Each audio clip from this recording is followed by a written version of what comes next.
En mayo de 2019, Kenny Rogers agonizaba en un hospital de Georgia. Su familia pensó que era el fin. Entonces, Dolly Parton apareció con un plan secreto. Introdujo un equipo de grabación a escondidas y convenció a Kenny de cantar una última vez. Lo que sucedió después conmocionó a todos en la sala. A Kenny se le quebró la voz al cantar unas palabras que parecían una carta de despedida. El hospital intentó detenerlos, pero Dolly no se rindió. Esa grabación se convirtió en la canción más desgarradora que jamás escucharás en la radio. Kenny Rogers nació el 21 de agosto de 1938 en un pequeño hospital de Houston, Texas. Su nombre completo era Kenneth Donald Rogers y era el cuarto de 8 hijos. Su familia vivía en un pequeño apartamento de 2 habitaciones dentro de un complejo de viviendas sociales llamado San Felipe Courts. El dinero siempre escaseaba. Algunas noches, la cena consistía simplemente en pan con mantequilla de cacahuete. En la década de 1940, el mejor sueldo de su padre era de $75 a la semana, y eso apenas cubría el alquiler y la comida. Pero Kenny no se quedaba de brazos cruzados. Limpiaba pisos en una sombrerería por 9 a la semana. Distribuía platos en el Hotel Rice. Así ahorró 60 para comprarse una guitarra en Sears. Crecer en la pobreza lo hizo querer más, y a los 17 años se convirtió en la primera persona de su familia en terminar la preparatoria. Años después, recordó ese momento en televisión nacional. En la preparatoria, él y algunos amigos formaron una banda y se pusieron un nombre atrevido, los Scholars. Fue gracioso porque ninguno de ellos sacó buenas notas, pero tenían algo más. Ritmo, encanto y empuje. Tocaban en bailes locales y salas de veteranos, mezclando doo-wop con un toque de Elvis. Incluso grabaron una canción llamada Poor Little Doggy y vendieron 3,000 copias en Houston. La canción llamó la atención de un programa de televisión local y pronto actuó en Jivetown. En el otoño de 1957, Kenny entró en un estudio de grabación en Houston y compuso una canción llamada That Crazy Feeling. Tenía apenas 19 años. El pequeño sello que lo imprimió no esperaba gran cosa, pero el disco despegó. 30,000 copias se vendieron en Texas en poco más de 2 meses. Alcanzó el tercer puesto en las listas locales. Ese éxito atrajo la atención nacional, y poco después, Dick Clark lo invitó a actuar en American Bandstand. El 15 de febrero de 1958, Estados Unidos vio a Kenny Rogers por primera vez en televisión nacional, vestido con una chaqueta azul claro, cantando con todo su corazón. La canción nunca superó el puesto 51 en la lista nacional. Pero no importó, la cámara lo adoraba. Pero antes de la fama, antes de las baladas y películas country, había un chico enamorado. El 15 de mayo de 1958, apenas 3 meses después del estreno de That Crazy Feeling, Kenny, de 19 años, se casó con Janice Gordon en un tranquilo juzgado de Houston. Ella tenía 18 años y ya estaba embarazada de 3 meses. Kenny no tenía mucho. Pidió prestados $75 para la licencia y se puso su único traje para la ceremonia antes de ir a su turno en el almacén de alfombras. El 15 de septiembre nació su hija, Carol Lynn. En aquel entonces, todo el patrimonio neto de Kenny era una trompeta empeñada y un Oldsmobile destartalado. Según él, valía más que la boda. Pero estaba decidido. Planificaba conciertos en clubes en trozos de papel y conseguía actuaciones de $15 entre cambios de pañales y turnos en la fábrica. Era un caos y agotador, pero demostraba lo mucho que estaba dispuesto a luchar por su familia y su sueño. No todos creían en él. Los padres de Janice creían que estaba perjudicando a su hija. En sus memorias de 2012, Kenny dijo que estaban convencidos de que le había arruinado la vida. Su madre marcó con un círculo los anuncios de trabajo durante el desayuno y se los dio a Kenny mientras él garabateaba notas de guitarra. Esa Navidad de 1958, solo les dio un regalo a la pareja, una foto enmarcada de la banda de Kenny, pero sus padres ni siquiera la colgaron en la pared. Dijeron que si no podía prometer un sueldo fijo en un año, debería dejar que Janice volviera a casa. Kenny intentó sonreír, pero cada cena familiar se sentía como una entrevista que no podía aprobar. Lo agotaba y desgastó el matrimonio. Para octubre de 1959, todo se vino abajo. Su hija tenía 6 meses. Una noche, durante una pelea, Kenny salió para calmarse. Cuando regresó, Janice y su madre se habían ido. Todas las mantas y todos los juguetes estaban empacados y se los llevaron. Solicitaron el divorcio y, para abril de 1960, todo había terminado. Tan solo 686 días después de su boda, el matrimonio terminó. Para entonces, Kenny ya estaba de gira con el trío Bobby Doyle, tocando 6 noches a la semana, ganando $55 por concierto y gastando la mayor parte en habitaciones de motel. Años después, declaró a Fox News, la música se convirtió en mi amante, y el amante ganó. En 1961, Janice se volvió a casar. Su nuevo esposo tenía un trabajo estable y un hogar estable en Dallas. Kenny no. Seguía corriendo etapas y viviendo en la carretera. Así que tomó una decisión difícil.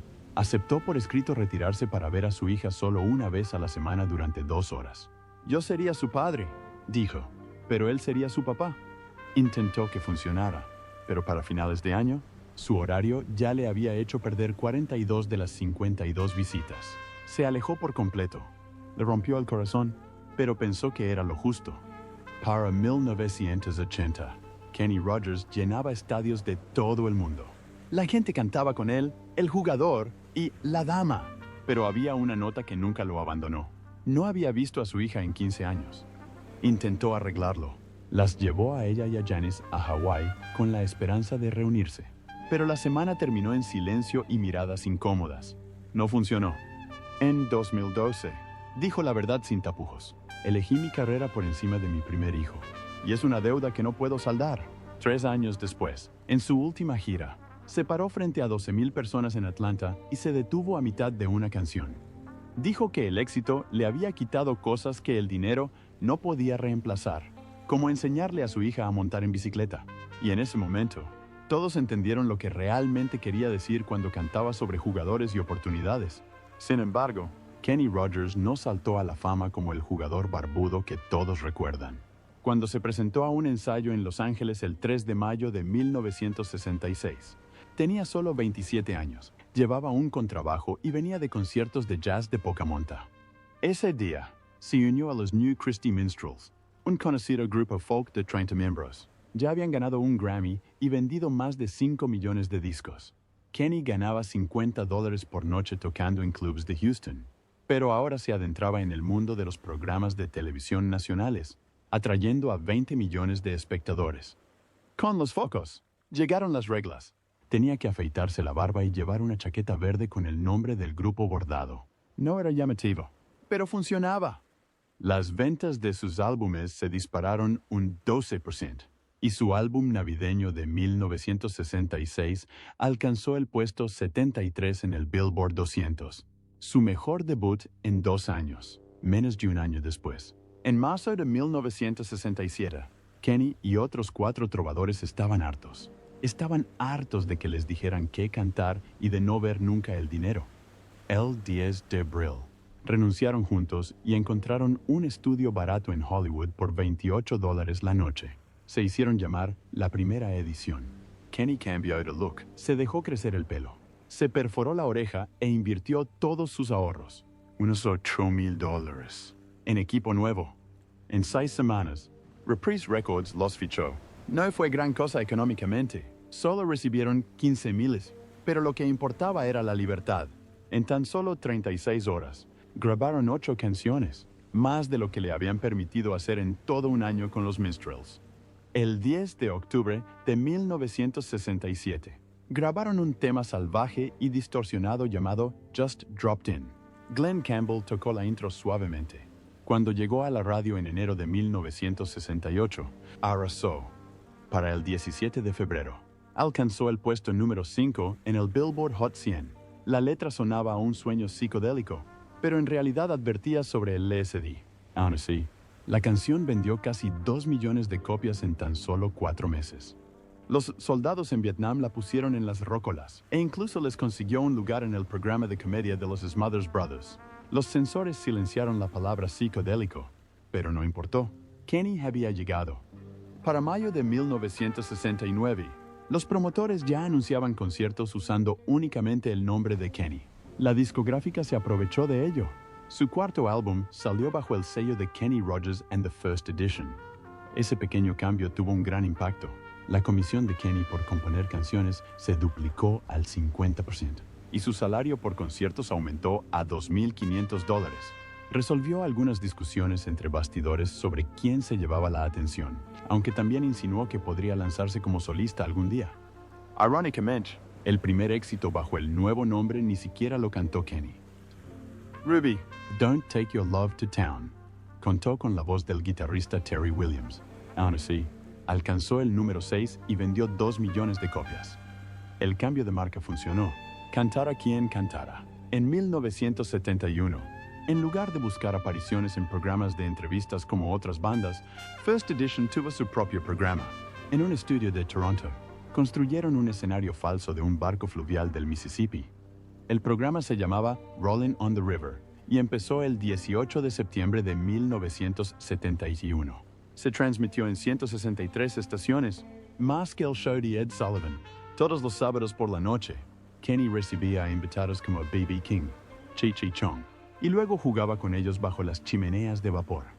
En su primera temporada, el programa tuvo un promedio de 7,2 millones de espectadores, superando incluso a la familia Partridge en algunas ciudades.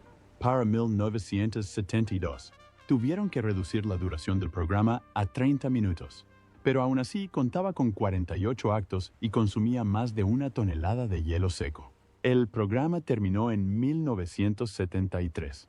Kenny ya estaba pensando en lanzarse como solista, pero había hecho algo inusual. Tuvo un éxito de rock psicodélico y un programa de variedades antes de cumplir 35 años. En cuanto a lo personal, el segundo matrimonio de Kenny no duró mucho. El 3 de octubre de 1960, se casó con Jean en una iglesia de Houston. Salieron antes de la hora de comer. Pero esa misma noche, la situación ya se sentía mal. Kenny contó más tarde que ambos se dieron cuenta en 48 horas de que había sido un error. Aún así, siguieron juntos porque él se hizo famoso de repente, y los representantes pensaron que estar casado lo hacía más atractivo. El programa tenía que continuar. Terminó discretamente el 24 de abril de 1963. No discutieron por dinero ni casas. Lo único por lo que pelearon fue por un pequeño televisor blanco y negro de 33 centímetros de ancho. Jean se lo quedó. Para el verano de ese año, Kenny vivía en un motel barato de Los Ángeles, escribiendo partes de bajo para canciones como Just Dropped In. Ese divorcio rápido marcó la pauta de todo lo que vino después. Apenas 6 meses después de firmar los papeles, se casó por tercera vez. El 15 de octubre de 1963, se casó con Margo Anderson, una joven de 23 años de la alta sociedad texana. Ella ya estaba embarazada, y su hijo, Kenneth Ray Rogers Jr., nació el 24 de mayo de 1964. Kenny apenas estaba presente. Solo en 1964 estuvo de gira. 280 noches mientras Reuben James ascendía en las listas de éxitos. Años después, en una entrevista de 1978, Kenny dijo que solo vio a su bebé 9 días durante esos primeros 6 meses. Enviaba Polaroids en lugar de abrazos. Margo no estaba contenta. Guardó todos los recibos de pañales y se los envió al contador de la gira, solo para dejar en claro que un mes le había costado más de 400. Kenny guardó esos recibos y los mencionó en sus memorias, prueba de una familia al borde del colapso. Para 1975, la primera edición se disolvió y Kenny emprendió su carrera en solitario. Su canción Lucille estaba empezando a triunfar, y ese año dio 210 conciertos. Margo solicitó el divorcio en abril. Declaró ante el tribunal que su constante ausencia le causaba un estrés emocional extremo. Los registros oficiales mostraban que Kenny solo había estado en casa 16 noches en los primeros 4 meses de ese año. Eso significa una noche en casa por cada 88 que pasó en el escenario. El divorcio se formalizó el 15 de julio de 1975. Margo se quedó con la casa, un Buick y $60,000 en efectivo. Hoy en día, puede que parezca poco, pero en aquel entonces era mucho. Entonces llegó Marianne Gordon. Lo conoció en el rodaje de Hee-Haw, con su sonrisa de actriz y ese encanto sereno que podía pillar desprevenido incluso a Kenny Rogers. El 1 de octubre de 1977, se convirtió en su cuarta esposa. El momento fue casi surrealista. Solo 5 meses antes de que el jugador alcanzara el número 1 y convirtiera a Rogers en una leyenda. por primera vez. Ambas mitades del matrimonio eran celebridades, pero sus vidas rápidamente tomaron rumbos diferentes. Ella filmaba Mira qué pasó con la semilla del diablo, mientras él daba más de 100 conciertos al año. Y construía una finca de ensueño de 480 hectáreas en Georgia con campo de golf privado. El 15 de noviembre de 1978, Kenny lanzó una canción de 3 minutos titulada The Gambler. Pensó que triunfaría en la radio country. Pero lo que sucedió después fue increíble. Saltó al número 1 en la lista country. Llegó al número 3 en la lista de música contemporánea para adultos e incluso entró en el top 20 del Billboard Hot 100. La canción llevó a Kenny hasta la 22, a edición de los premios Grammy, y ganó el premio a la mejor interpretación vocal masculina de country en 1980. La sabiduría de la canción está condensada en tan solo 271 palabras. Y de todas ellas, la que más se repetía era no. Pero no fue solo el sencillo el que despegó. Una semana antes del Día de Acción de Gracias de 1978, salió el álbum The Gambler y su impacto fue aún mayor. Alcanzó el número 1 en la lista de álbumes country y ascendió hasta el puesto 12 en el Billboard 200. Pocos discos country habían dado ese salto. Para 1983, había vendido más de 4 millones de copias solo en Estados Unidos. Entonces ocurrió algo inesperado, el 8 de abril de 1980. CBS emitió una película para televisión titulada Kenny Rogers como El Jugador. Nadie sabía qué esperar, pero la película se convirtió en un gran éxito. Ganó un premio Eddie por edición, obtuvo nominaciones al Emmy y convenció a CBS de seguir adelante. Las secuelas llegaron en 1983, 1987, 1991 y 1994. Cada una retomaba la historia donde la anterior la dejaba, convirtiendo esa breve canción de 3 minutos en una saga western de 9 horas. Para 1994, se había convertido en una franquicia televisiva completa. Y funcionó. Una de las secuelas incluso se convirtió en el western mejor valorado de la temporada, con Rogers como protagonista junto a Bruce Boxleitner. Y luego llegó Dolly. El 19 de agosto de 1983, Kenny y Dolly lanzaron Islands in the Stream, compuesto por los Bee Gees. 7 semanas después, alcanzó el número 1 del Billboard Hot 100, desbancando a Total Eclipse of the Heart. Al mismo tiempo, encabezó las listas de country y adult contemporary, convirtiéndose en el primer dúo country en mantener los 3 puestos desde Glen Campbell en 1968. El sencillo se vendió rápidamente, con más de 4,000 reproducciones en radio en su primera semana. Y para Navidad, había vendido 2 millones de copias. En 2023, la RIAA actualizó sus cifras. Islands in the Stream es ahora triple platino, con más de 3 millones de unidades certificadas vendidas. Pero a pesar de toda su fama, Kenny y Dolly solo grabaron oficialmente 5 duetos en 30 años. Solo 5, Islands in the Stream, salió primero en 1983, seguido de Love is Strange, Real Love, Christmas Without You. Finalmente, You Can't Make Old Friends en 2013. Ese último sería su adiós, pero lo que les faltó en cantidad, lo compensaron con impacto. 3 de los 5 alcanzaron el número 1 en la lista country. Uno se convirtió en un fenómeno pop, otro recibió una nominación al Grammy en 2014. A Kenny le gustaba decir que sus estadísticas eran mejores que las de la leyenda del béisbol Ted Williams. No se equivocaba.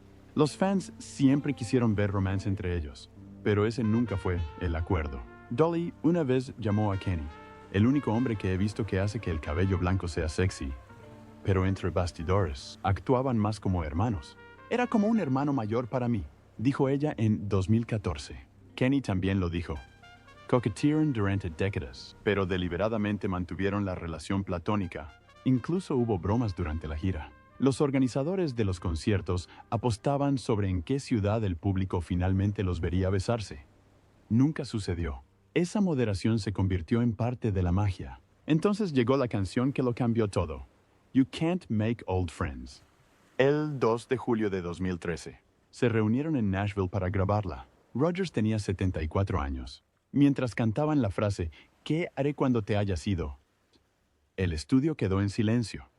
El ingeniero de sonido recordaba que la gente se secaba las lágrimas incluso antes de terminar la primera estrofa. El propio Rodgers tuvo que parar la grabación más de una vez para recomponerse. La canción solo alcanzó el puesto 57 en la lista de éxitos. Pero nada de eso importó. Su videoclip alcanzó el 1.000.000 de visualizaciones en 10 días. Sorprendente para una pareja cuyo fan promedio ya rondaba los 50. A veces no se trata de las listas de éxitos, saben de la verdad. Luego vino su quinto matrimonio. Todo comenzó en 1992 en un tranquilo restaurante italiano de Atlanta. Kenny Rogers estaba en una cita a ciegas, pero no podía dejar de mirar a la camarera de 26 años al otro lado del local. Se llamaba Wanda Miller. Él no le prestó atención a la mujer con la que se suponía que estaba. Solo observaba a Wanda. Al terminar la velada, le dejó su número de teléfono, pero ella lo tiró. Aún así, algo en él la despertó la curiosidad. Finalmente, le devolvió la llamada. Esa única llamada telefónica se convirtió en 5 años de conocerse. No fue fácil convencer a los padres de Wanda, sobre todo porque eran 2 años menores que Kenny. Pero poco a poco se ganó su confianza. El 1 de junio de 1997, Kenny y Wanda se casaron en su enorme rancho de 400 hectáreas en Atenas. Tenía 59 años entonces, e hizo una promesa, no más de 200 conciertos al año. Recortó su tiempo, actuando menos de 50 veces al año, solo para darle cabida a algo nuevo en su vida. Ese algo llegó en 2004, el 6 de julio. A los 65 años, Kenny Rogers volvió a ser padre. Wanda, 34 años menor que él, dio a luz a gemelos. Justin Charles nació pesando 2,8 kg y Jordan Edward 2,3 kg. Ocurrió en Atlanta. Y para Kenny, todo cambió de la noche a la mañana. Ya tenía 3 hijos adultos, pero tener gemelos recién nacidos a su edad lo hizo replanteárselo todo. Dejó de buscar giras. Los sábados ya no eran para estadios ni entrevistas. Ahora eran el super sábado. Desayunos en McDonald's, carreras divertidas en el lavadero de autos, Horace en Chuck E. Cheese y juegos interminables en el patio. Incluso construyó un tren en miniatura de verdad solo para ellos. Quería que los niños supieran que, para él, la familia era lo primero. Sus amigos se burlaban de él, diciendo que el jugador había intercambiado cartas por el juego del escondite. Pero Kenny no bromeaba cuando dijo que el tiempo pasaba volando. Quería condensar 20 años de recuerdos en 10 y para 2025, cuando los gemelos cumplieron 21, aún conservaban vivo el super sábado en su memoria. Eran altos, más de 1,8 metros, con barba como su padre, y aún honraban la infancia que él les dio. En mayo de 2019, el mundo se preocupó. Kenny fue trasladado de urgencia a un hospital en Georgia por lo que su equipo describió como deshidratación severa. Tenía 80 años, pero los medios de comunicación se enfurecieron. Corrieron rumores de que se estaba muriendo, de que había llamado a Dolly Parton para despedirse y de que ya tenía previstos cuidados paliativos. Su portavoz lo calificó de desinformación descabellada, aunque admitió que Kenny permanecería un tiempo en el hospital para recuperarse. Lo que nadie sabía entonces era cuánto dolor había estado ocultando. La artritis le torció las rodillas. Una cirugía de espalda de años atrás aún le causaba problemas. Llevaba décadas con el colesterol bajo control. En 2014, se sometió a una cirugía por una afección intestinal peligrosa. Ahora los médicos temían que hubiera regresado. Lo mantuvieron bajo estrecha vigilancia durante 2 semanas. Afuera del hospital, los aficionados se congregaron con carteles que decían, «Quédate cerca, Kenny». Incluso publicó un video, sonriendo y diciendo, «Deshidratado, sí, viejo en mis tarjetas». Hoy no.